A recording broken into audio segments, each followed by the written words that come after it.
votre émission Les Grands Enfants de Joël Etienne. Aujourd'hui, c'est jeudi, M. Barry? Le 29 octobre 2020. Ok. Mon invité vient de nous donner la date exacte où nous enregistrons l'émission d'aujourd'hui. Il s'appelle M. Barry. Ali Barry. Ali Barry est chercheur géopolitique. Il a créé un centre d'analyse et d'études stratégiques en Guinée-Conakry. Donc vous comprenez aisément les raisons pour lesquelles je le reçois. C'est un peu tard, mais mieux vaut tard que jamais. Monsieur Barry, comment allez-vous? Je vais très bien. Alors, un petit résumé de ce qui est arrivé à la politique de votre pays, la Guinée-Conakry. Ça serait vraiment tout un livre pour expliquer ce qui se passe en Guinée.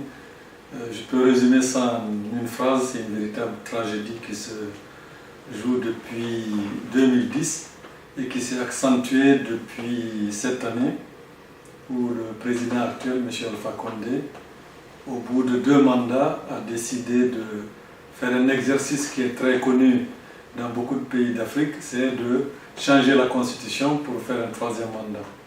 Et avec des conséquences très graves, on est à presque 30 personnes mortes, tuées par balle. Tout ça pour une question de pouvoir. Alors tout à l'heure quand je parlais, je vous ai présenté en tant que géopolitique et un grand stratège politique. Le problème en Afrique, vous venez de le dire, est-ce que M. Cellou Dalein Diallo était-il obligé de se candidater jusqu'à aller à ces élections-là?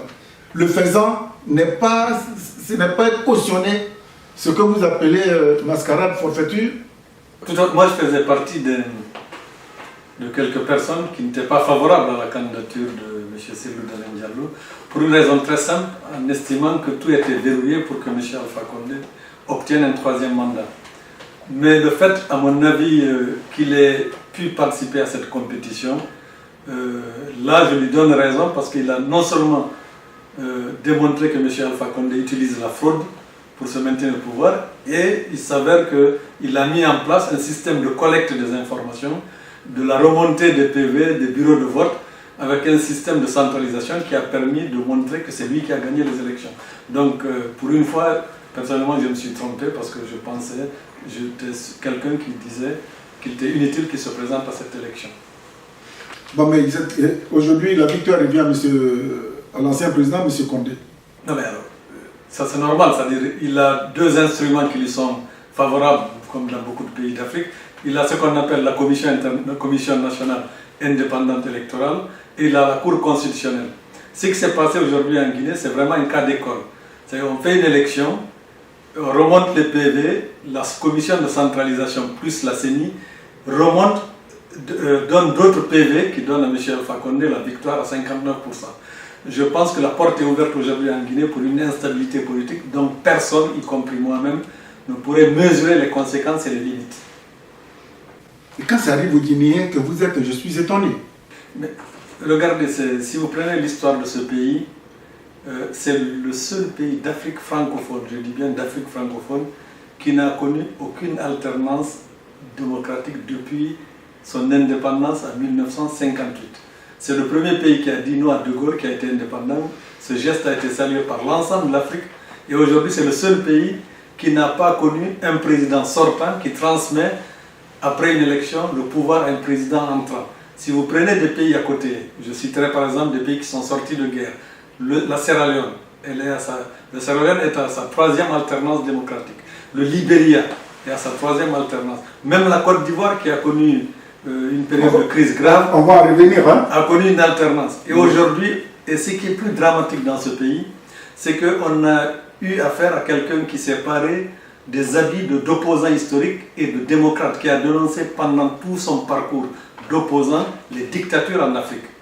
Et voilà ce monsieur qui arrive, qui s'habille, qui se pare des habits d'autocrate, c'est-à-dire qui dit j'ai fait 2 mandats, je modifie, je change la constitution pour m'éterniser au pouvoir. C'est pourquoi je dis que ce jour en Guinée, c'est une véritable tragédie. Alors, si la communauté internationale, parce que la CEDEAO, vous avez créé un centre d'analyse et d'études stratégiques. CEDEAO, l'Union africaine, l'ONU, ils ont fait tout ce tour. Comment vous voyez quel est l'apport de cette communauté internationale qui fait semblant de venir intervenir et après laisse tout faire pour dire bon, écoutez, pour ne pas qu'il y ait trop de morts d'hommes, essayez de vous asseoir pour trouver le juste milieu. Cette communauté internationale, pour vous qui êtes analyste politique, quel rôle elle joue véritablement en Afrique? Je commencerai par la CEDEAO. La crise du Mali hier et la crise du Guinée aujourd'hui ont montré les limites de la CEDEAO. Voilà une organisation, le centre dont je suis le directeur actuellement, a fait une note politique sur la CEDEAO. La CEDEAO n'est pas venue au chevet de la Guinée et aujourd'hui les Guinéens se rendent compte que cette organisation, en fait, c'est une organisation qui est composée de chefs d'État qui se défendent entre eux. Et la crise guinéenne... C'est une secte. Voilà, la crise, je ne dirais pas une secte, mais c'est un syndicat de chefs d'État. Moi, j'appelle d'ailleurs souvent, c'est la communauté économique des chefs d'État d'Afrique de l'Ouest. Cette CEDEAO, elle a vu qu'en Guinée, d'abord, M. Alpha Condé a changé la constitution. L'opposition guinéenne a saisi la CEDEAO, aussi bien sur le plan politique, sur le plan constitutionnel, avec ce changement de la constitution. L'opposition guinéenne a saisi la CEDEAO pour toutes les tueries qui ont eu lieu en Guinée. La CEDEAO n'a pas bougé. Elle a le culot même de revenir en Guinée, dire que le fichier électoral est transparent, donc il est utilisable pour les élections. Donc en fait maintenant ils reviennent là il y a quelques jours et je comprends que l'opposition guinéenne, M.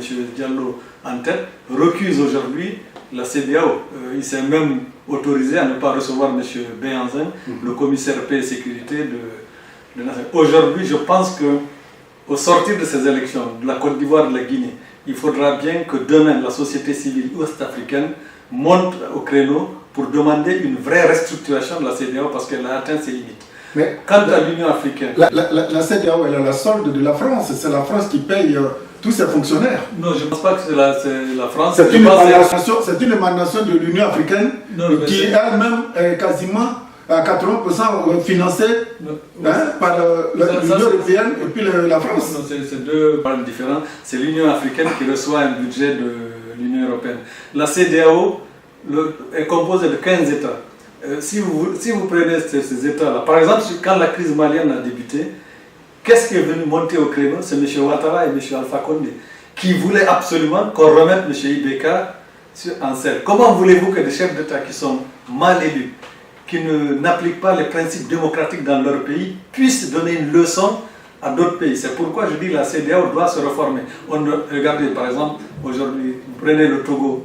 Comment le Togo peut venir donner une leçon au Mali? Comment M. Alpha Condé peut venir donner une leçon au Mali alors que lui-même il piétine les principes démocratiques dans son pays? Donc je pense au sortir de... C'est pourquoi je demande qu'il y a une force politique en Afrique de l'Ouest, c'est la société civile. Il faut que cette société civile monte au créneau pour demander une vraie refondation de la CEDEAO. Quant à l'Union africaine, mais tout le monde observe aujourd'hui sa faiblesse aussi. Et c'est pourquoi l'Afrique connaît des problèmes, parce que les institutions africaines sont très faibles, parce qu'elles sont gérées et composées par des gens eux-mêmes qui piétinent le pouvoir en place. Donc je pense qu'il y a deux dimensions qu'il faut faire. Il faut que d'abord la CEDEAO se reforme. Mais ce n'est pas pour maintenant. Mais je pense que les citoyens, les peuples d'Afrique de l'Ouest ont compris, à la lumière de ce qui s'est passé en Guinée, que la CEDEAO ne répond plus aux besoins des peuples africains. C'est pourquoi, à mon avis, il faut absolument la restructurer. Je pense que si la crise guinéenne est terminée, la Guinée même peut prendre la tête de ce leadership pour la refondation de la CEDEAO.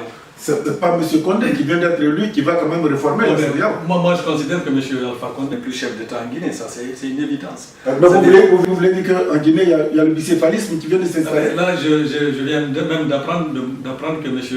Diallo va bientôt composer son gouvernement, prêter serment, parce qu'il considère cette... Parce qu'il y a quelque chose de très difficile aujourd'hui en Guinée. Voilà un monsieur qui a été victime de fraude électorale depuis 2010. En 2010, vous vous souvenez, M. Alpha Condé est arrivé à 18%. M. Diallo avait 44%. On a mis 4 mois pour organiser le deuxième tour, tout ça pour essayer de le mettre en scène. En 2015, c'est la même chose. Et cette fois-ci, le problème La difficulté aujourd'hui en Guinée, c'est que M. Diallo lui-même, même s'il avait l'intention de faire marche arrière, il ne pourra pas parce que... Mais il ne peut même pas sortir de chez lui.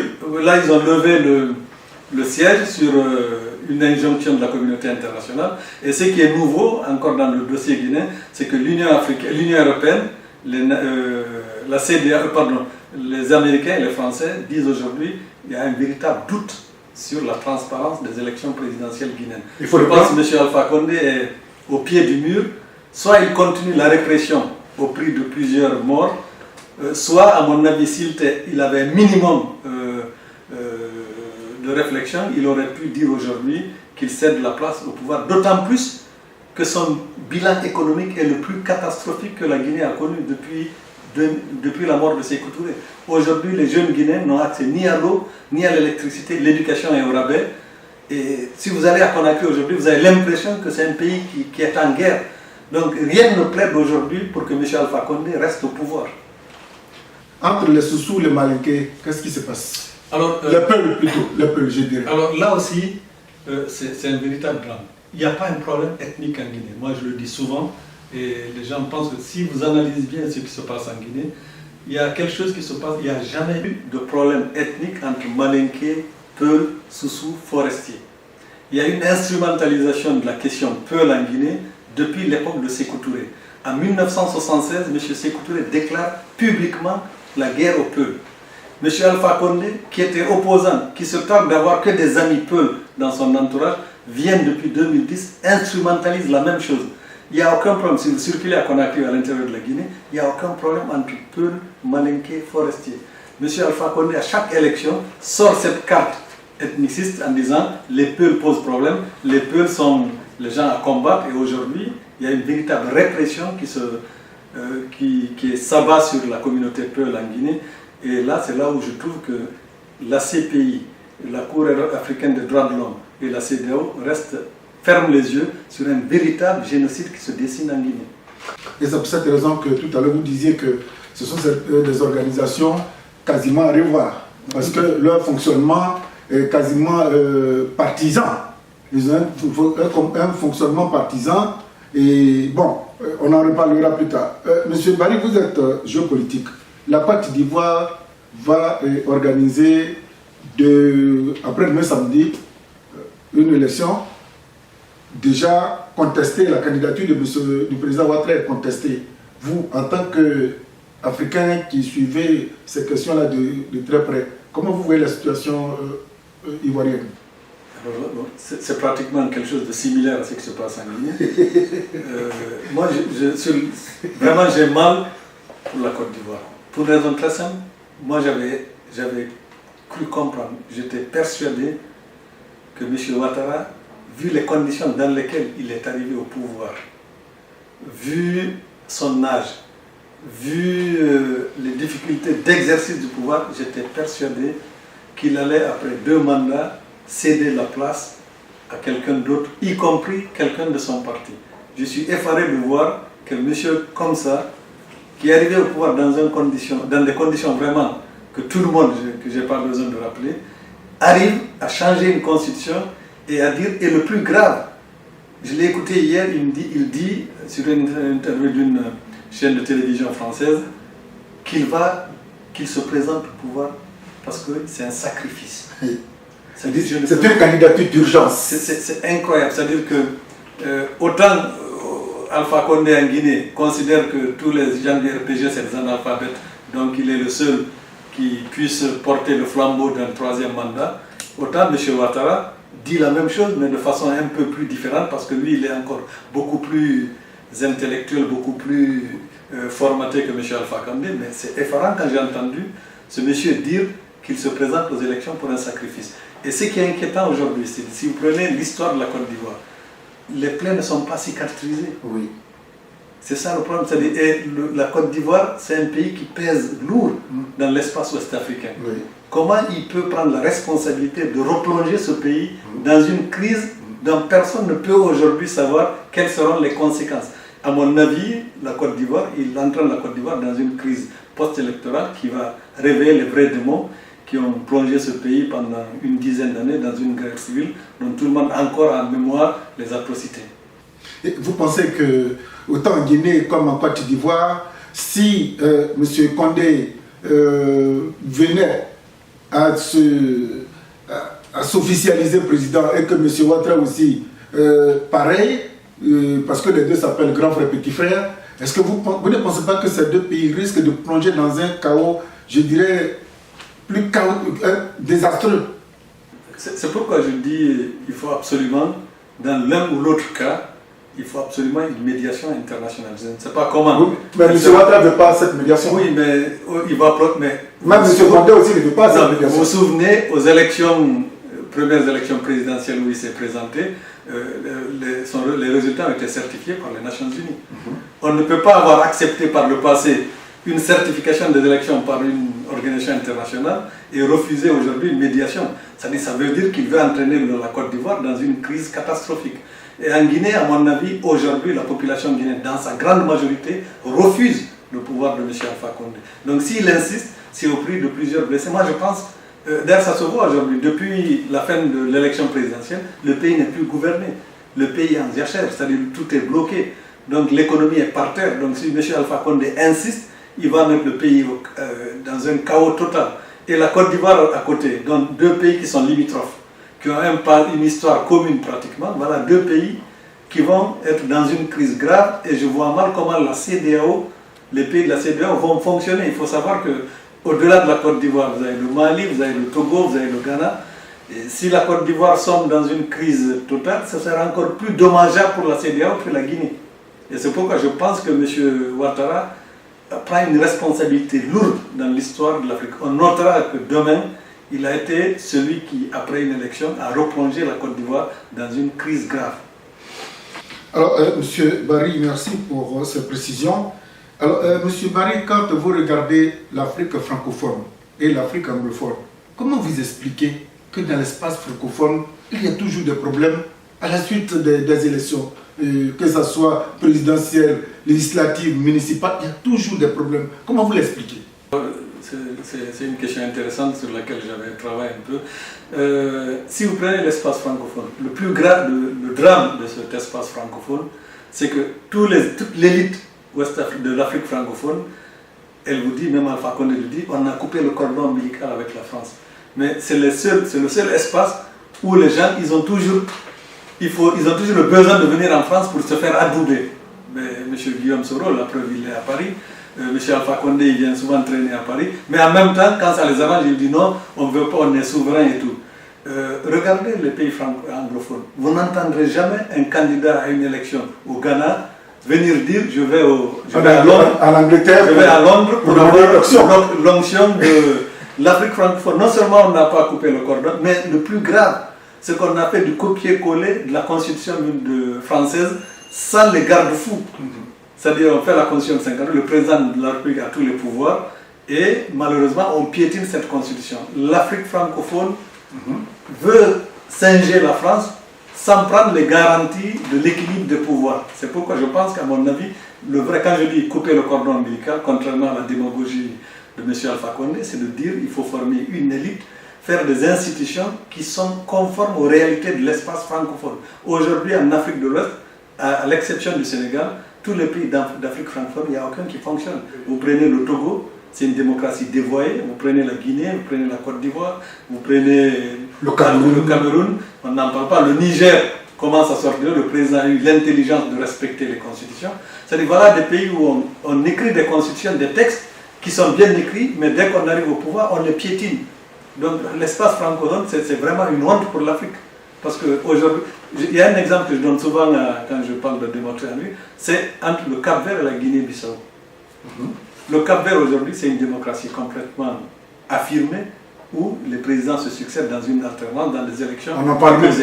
Et là, à côté, vous avez la Guinée-Bissau qui est toujours dans des crises graves, en espérant que l'actuel président de la République va chercher à calmer la chose. Donc ça veut dire, voilà des pays où on respecte les constitutions, les textes écrits, et dans le pays, et dès qu'il y a un problème, tout candidat en Afrique francophone, tous les candidats, qu'ils soient de l'opposition ou du pouvoir, dès qu'ils se portent candidat, la place de Paris, le passage à Paris est obligatoire. On veut rencontrer le Quai d'Orsay, on veut rencontrer l'Élysée, on veut rencontrer Bolloré, et puis après, dès qu'on dit oui, quand ça les arrange, ils disent qu'on est un pays souverain. Non, le cordon ombilical entre l'Afrique francophone et la France n'a jamais été coupé.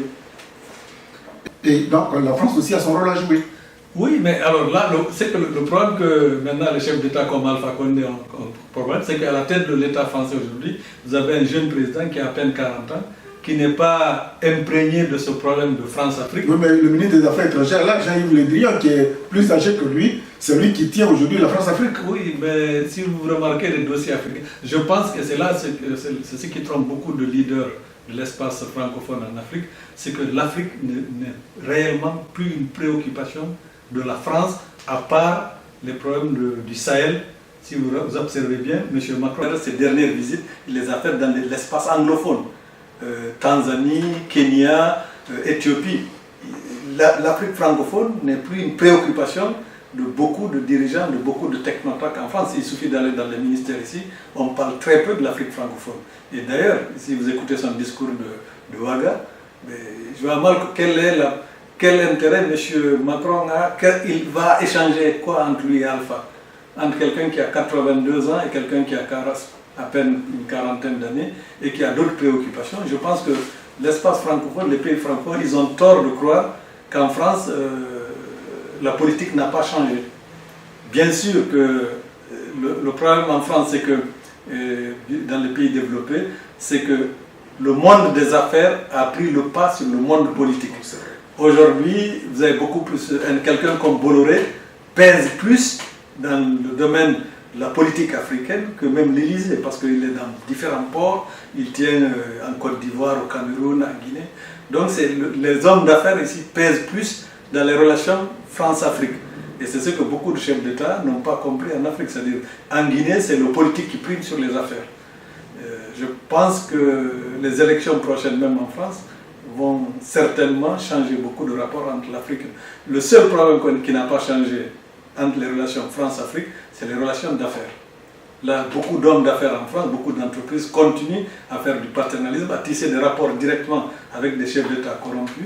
Regardez l'exemple de la Guinée. Vous prenez la bauxite, c'est le troisième, ou maintenant bientôt deuxième pays producteur de bauxite. On exporte la bauxite partout. La Guinée arrive, selon les données de l'OFPRA, après l'Afghanistan en termes de migrants en France qui demandent l'asile. La Guinée arrive en tête en termes de mineurs non accompagnés en France.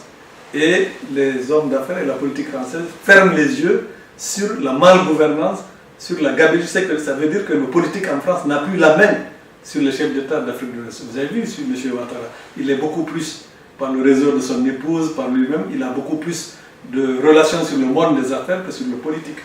Et je pense d'ailleurs que c'est le monde des affaires qui lui a permis d'être même reçu à l'Élysée. Donc je pense que c'est ce cordon-là, à mon avis, qu'il faut réellement couper.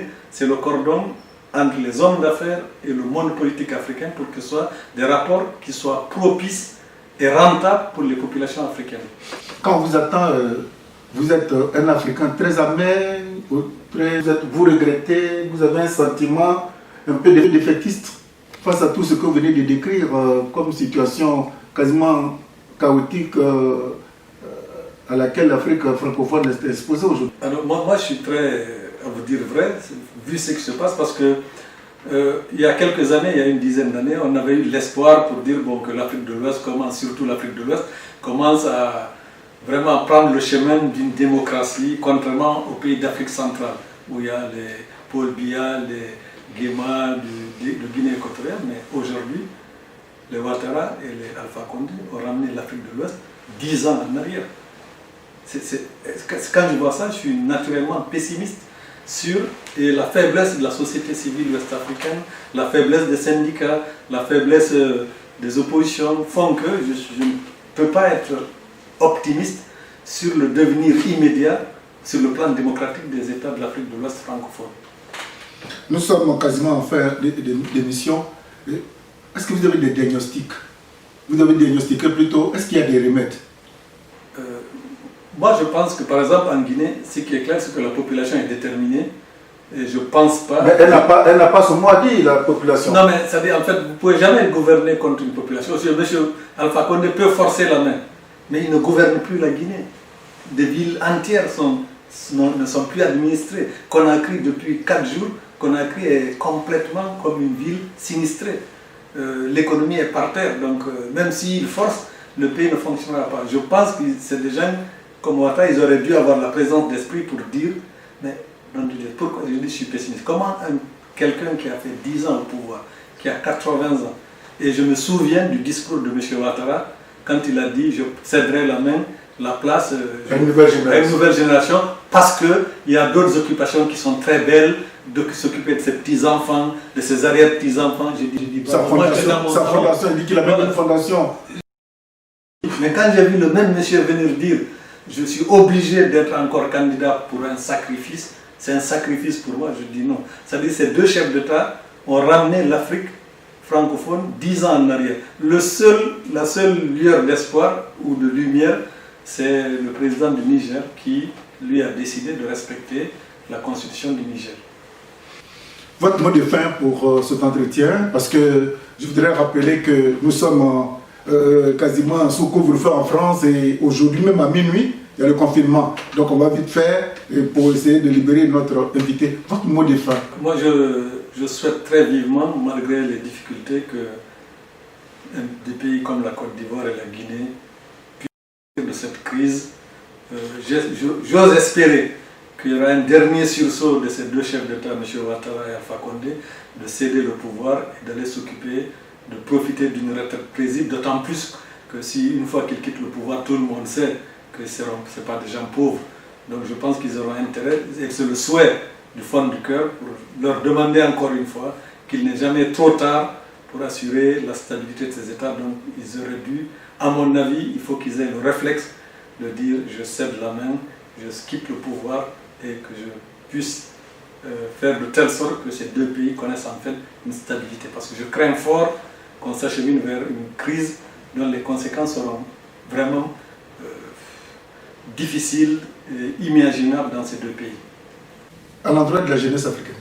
Mais la jeunesse africaine, c'est malheureusement, moi je ne suis pas étonné quand il y a, dès que vous rencontrez un jeune aujourd'hui, Côte d'Ivoire, Guinée, tout le monde souhaite partir, il n'y a aucune perspective. Donc ces jeunes, à mon avis, il faudra bien qu'un jour qu'ils se réveillent pour prendre leur destin en main. Et je pense que ce qui risque de se passer, et en Côte d'Ivoire, et en Guinée, c'est le réveil de cette jeunesse-là. Il s'appelle M. Aliou Barry. M. Aliou Barry est géopolitique. Il a un grand centre d'analyse et d'études stratégiques à Conakry, malheureusement. On ne sait pas pour quelle raison il allait construire ça à Conakry, qui connaît aujourd'hui quasiment le contraire de l'objet pour lequel il allait créer ce centre d'analyse et d'études stratégiques en Guinée-Conakry. Il vient de nous donner sa version des faits. C'est un monsieur qui nous intéresse. Nous allons le garder désormais. S'il y a des situations qui nécessitent son intervention, on ne manquera pas de dire à monsieur de venir encore sur notre plateau. Je ne sais pas si il acceptera. Avec plaisir. Avec plaisir, nous vous retrouvons. Avec plaisir, nous allons vous quitter. Merci et à très bientôt. Merci.